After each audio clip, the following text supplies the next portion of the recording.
Hi friends, welcome to Orange Kitchen. இன்னைக்கு நம்ம வந்து ரவா தோசை எப்படி செய்யறதுன்னு பார்க்க போறோம். இந்த ரவா தோசை செய்யறதுக்கு நம்ம மாவுல ஒன்றும் ஆட்ட தேவையில்லை. அதே மாதிரி மாவு வந்து புளிக்க வைக்கணும்னு அவசியம் இல்லைங்க. வாங்க இப்போ நம்ம இது எப்படி செய்யறதுன்னு பார்க்கலாம்.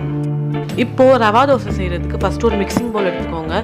இப்போ அதுல வந்து ஒரு கப்ல ரவை சேர்த்துடலாம். இது வந்து வறுக்காத ரவை தான். இதுக்கு வந்து ரவை வந்து வறுக்கணும்னு அவசியம் இல்லை.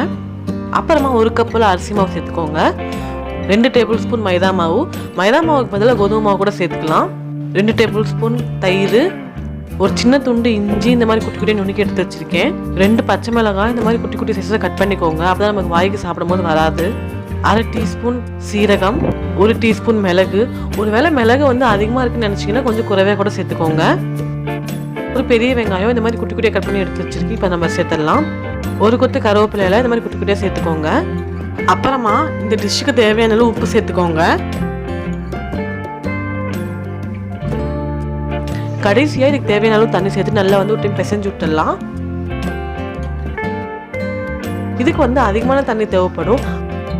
இப்போ பாருங்க, இந்த பக்குவத்துக்கு வரைக்கும் நல்லா தண்ணி சேர்த்துக்கோங்க. இப்போ இது வந்து 15 நிமிஷம் போல நல்லா வந்து ஊறட்டும். இப்போ பார்த்தீங்கன்னா ஒரு 15 நிமிஷம் போல ஆயிடுச்சு. தவாவை சூடு பண்ணிடலாம். தவா வந்து மிதமான சூடில் இருக்கக்கூடாது. அதிகமான சூடில் இருந்தால் மட்டும்தான் நம்ம தோசை போடுறப்போ நல்லா வந்து ஓட்ட ஓட்டையாக வரும். ரவா தோசை அந்த மாதிரி தான் இருக்கும். இப்போ பாருங்க எப்படி ஓட்ட ஓட்டையாக வருது அப்படின்னு.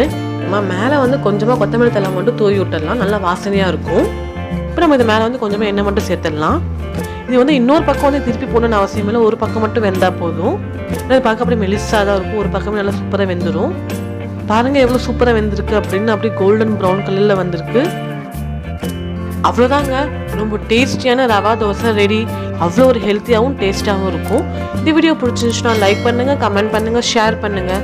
மறக்காமல் ஆரஞ்ச் கிச்சனை சப்ஸ்கிரைப் பண்ணுங்கள். நடனமாடும் நாவல் சுவை. Bye friends.